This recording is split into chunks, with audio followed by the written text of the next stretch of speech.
Olá, estudante de Gestão de Pessoas e Desenvolvimento de Equipes, tudo bem com você? Professor Robertson Vieira Machado, mais uma vez com você, falando agora sobre o nosso tema de aprendizagem 2 da nossa disciplina, falando sobre administração de recursos humanos e gestão de pessoas, para que você entenda um pouquinho sobre essa temática, entenda um pouquinho sobre esse assunto e aprofunde mais em relação ao tema central da nossa disciplina. Acompanha comigo aqui as metas de aprendizagem que nós temos para esse segundo encontro. Hoje nós vamos falar sobre os principais aspectos da gestão de pessoas, vamos entender como é que a gestão de pessoas se dá, nós vamos entender e descrever também as fases de evolução da administração de recursos humanos da industrialização até a atualidade e também indicar as atividades essenciais da administração de recursos humanos e gestão de pessoas. Bacana?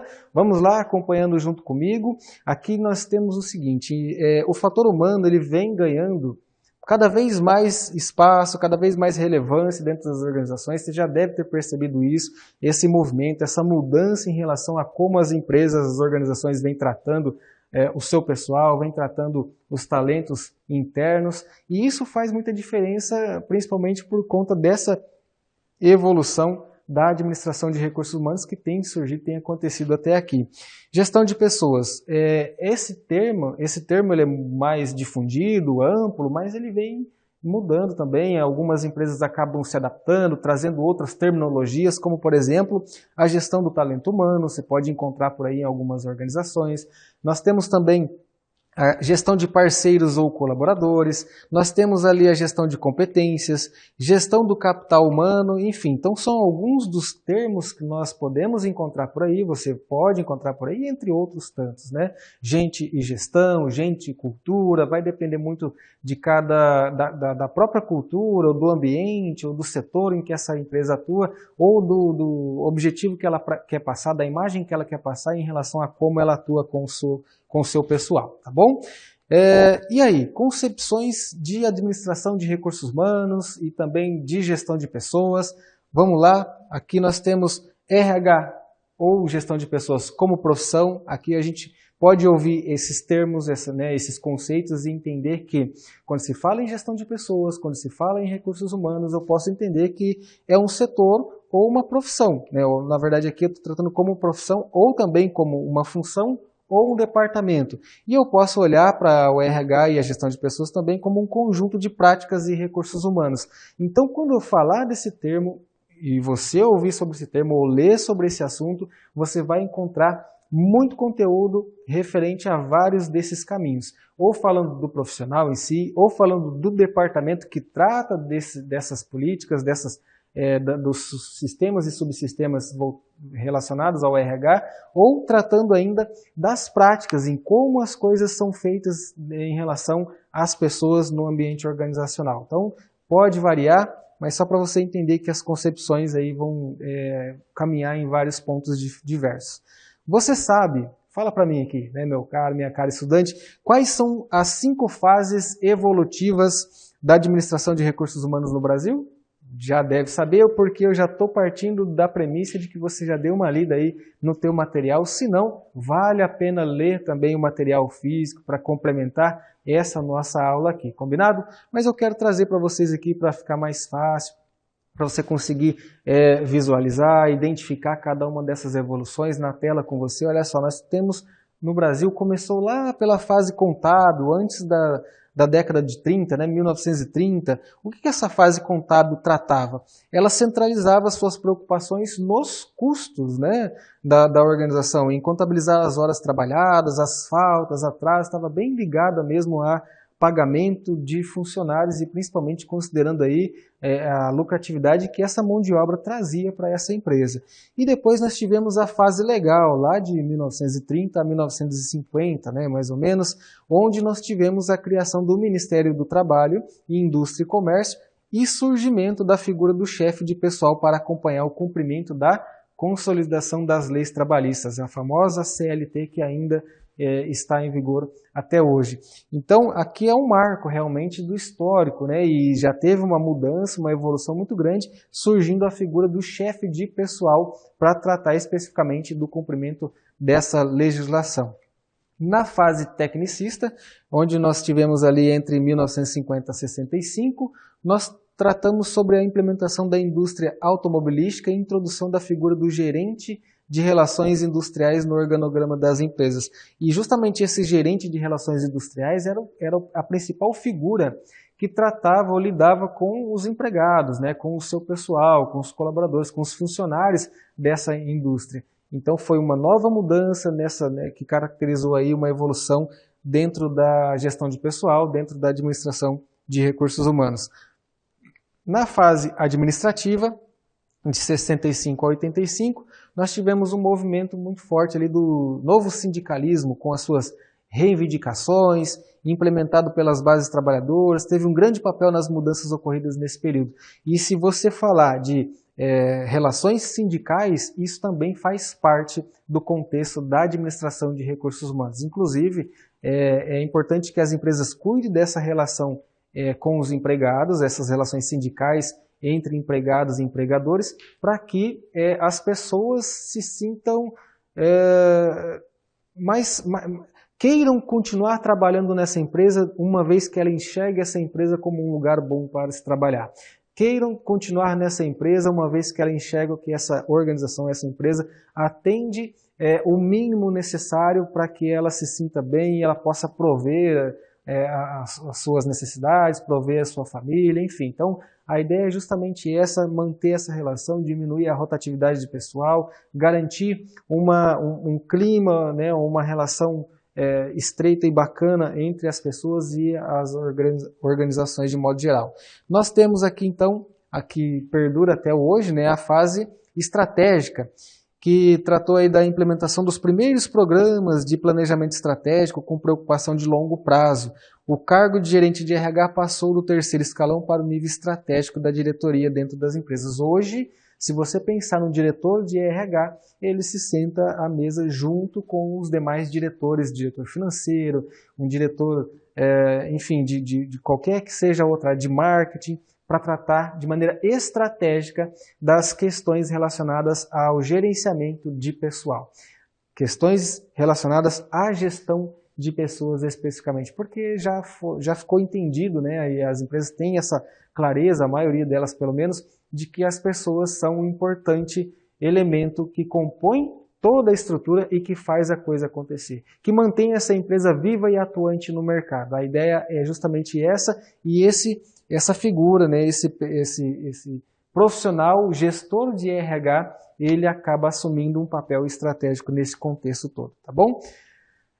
Ao analisar, portanto, olha, acompanha comigo aqui na tela, criticamente a evolução da gestão de recursos humanos, quando você dá uma olhadinha ali naquelas fases de evolução, é importante que perceba que muitas empresas que nós conhecemos ainda estão congeladas, paradas em algumas práticas consideradas já ultrapassadas, né? Já não são tão usuais ou aplicáveis nos dias de hoje, mas ainda assim existem, né? E é inegável também que o modelo de gestão autocrático, centralizado, com decisões tomadas por quem está no topo da hierarquia organizacional, dependendo do tipo de negócio, dependendo das pessoas que ele trabalham, do nível acadêmico e tudo mais, ela ainda se faz importante, ainda traz bons resultados para muitas organizações em termos econômicos e financeiros. Então, se a gente pensar, hoje o modelo ideal seria o modelo democrático, o modelo mais paternalista, o modelo mais, sei lá, de proximidade, amiguinho. Não, nem sempre. Dependendo do tipo de negócio, um toque de autoridade, um toque de centralidade dentro das tomadas, em relação às tomadas de decisões, ainda se faz importante para que a coisa funcione, para que os processos aconteçam, para que, né, as atividades sejam executadas, para que as pessoas executem as suas tarefas do modo que deve ser.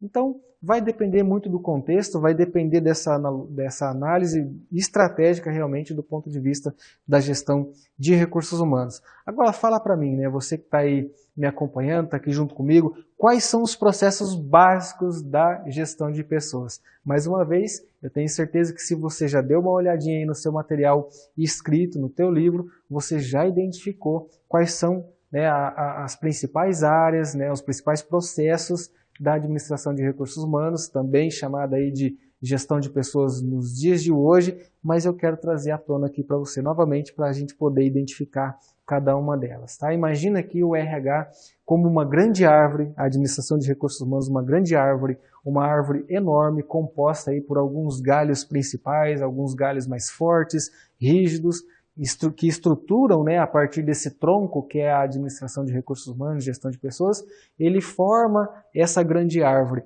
E por sua vez, esses galhos, eles acabam se subdividindo em outros galhos menores, folhas e ramificações. Aqui nós consideramos então os principais galhos como os processos básicos da administração de RH. E essas folhas, ramificações, galhos menores que vão fazendo parte de cada um desses galhos, nós vamos chamar de subsistemas da RH. E como principais processos da administração de recursos humanos, eu trouxe para você aqui 6. Se você acompanhar aqui do meu lado, nós temos 6 principais galhos. O primeiro deles é o processo de prover pessoas, depois o processo de aplicar pessoas, processo de recompensar pessoas, processo de desenvolver pessoas, processo de manter pessoas e o processo de monitorar pessoas. E, por sua vez, cada um deles se subdivide em outros subsistemas. E se você observar, eles estão realmente em ordem cronológica, de aplicabilidade, cada um tem a sua função, cada um tem o seu propósito no ambiente organizacional, mas ao mesmo tempo eles estão totalmente interligados, né? Eles têm uma interdependência muito forte em relação um ao outro. Aqui você acaba mexendo no processo de prover pessoas e ele impacta nos demais e vice-versa. Então é importante a gente entender cada um deles, entender como é que eu posso ser estratégico em relação a cada um deles, para que eu consiga extrair o melhor, né, tirar o maior proveito em relação a cada um deles no que diz respeito à gestão de pessoas. Tudo começa lá no processo de prover pessoas, se você observar ali, né? Nós temos lá um galho, né, um processo que está relacionado com a atração de pessoas, a captação de talentos, né, trazer gente de fora para dentro da organização. E é justamente por isso que nós tratamos nele ali sobre o planejamento de RH, olhando para o mercado de trabalho de modo geral. Ali nós tratamos do recrutamento, da seleção, que tem que ser feita de maneira criteriosa, cuidadosa, para atrair bons talentos, né, e contratar pessoas que realmente vão ao encontro da necessidade do setor ou da empresa de modo geral. Então, como é que eu faço isso, né? A partir do que é que eu vou fazer isso? Como é quais ferramentas eu possuo ou tenho à minha disposição para fazer um processo de recrutamento e seleção assertivo, né, que dê certo, que funcione, e em que a relação estabelecida seja boa para a pessoa contratada e também para a empresa que contratou, que empregou, né? Nós temos ainda aqui, que alguns autores podem trazer no processo de aplicar pessoas, eu trago aqui no processo de prover, porque Hanashiro, né, tem algumas autoras, que Hanashiro, Teixeira e Zaccarelli, enfatizam, inclusive eu concordo com o ponto de vista dessas autoras, que o processo de seleção ele só termina depois do processo de socialização, ou também o processo de onboarding, que é o quê? De inserir essa pessoa que foi contratada, que foi adquirida, né, que acabou de chegar na empresa, no ambiente, de inserir ela na equipe, de inserir ela na empresa, de inserir ela no contexto, na cultura dessa organização, de mostrar para ela como as coisas ali funcionam, de mostrar para ela toda, né, não só a estrutura, mas também as pessoas com quem ela vai se relacionar, de treinar essa pessoa previamente, passar as orientações iniciais, enfim. Então o processo de socialização, de integração, também deve fazer parte ali desse início, dessa jornada entre empregado e empregador. E aí o processo de aplicar pessoas, ele vai olhar mais para o cargo, ele vai olhar mais para colocar a pessoa certa no lugar certo, de acordo com as suas competências, de acordo com as exigências e requisitos do posto de trabalho ou do cargo. Então é realmente colocar essa pessoa. Como é que eu faço isso? Tratando aí da descrição de cargos, da análise e descrição de cargos, da avaliação de desempenho, né? Ver se o novo indivíduo ou os indivíduos que já faz parte desse cenário está desempenhando bem, está entregando bem ou não. Então é muito importante, até porque isso pode impactar no próximo. processo, que é o processo de recompensar. Dependendo do desempenho, dependendo da entrega, dependendo da evolução desse colaborador, eu também estabeleço políticas de remuneração diferenciadas, né? Remuneração estratégica, por exemplo. Então vai ter aí o momento de compensar ou de recompensar pessoas que estão entregando aí os seus talentos, a sua mão de obra, as suas, né, atividades e produzindo serviços e bens aí a terceiros. Processo de desenvolver pessoas, aliás, a própria avaliação de desempenho pode mostrar a necessidade ou não de avaliar o desempenho de um colaborador, né? E se precisar treinar, vai treinar, se precisar de um programa de desenvolvimento, vai criar um programa de desenvolvimento, vai cuidar da gestão de conhecimento nesse ambiente, né? Do sistema de aprendizagem, porque organizações que crescem hoje são as organizações que aprendem constantemente por intermédio das pessoas, e o processo de manter pessoas é muito caro. Você contratar, demitir, recontratar, e justamente por ser caro, né, você contratar errado, o cuidado com a manutenção de talentos ele é crucial. Ele deve ser uma máxima de todo o ambiente organizacional. Cuidar das questões relacionadas à manutenção de talentos é fundamental. Banco de dados e sistema de informações, fazer o gerenciamento sistemático realmente de informações, isso, né, não dá para fazer em planilhas, em documentos que ficam aleatoriamente separados, em pastas, não, tem que ser sistêmico, tem que ter um conjunto de gerenciamento de dados em que você consegue identificar a evolução em relação às competências, ao histórico do colaborador, em relação às possibilidades de alocação e realocação de talentos internos, né? Então aqui é monitoramento de pessoas para você conseguir entender a evolução e o estado em que se encontra cada um dos seus talentos. Numa necessidade diversa, você conseguir ajustar isso da melhor maneira possível, tá bom? Sucesso em sua jornada, a gente se vê aí numa próxima aula.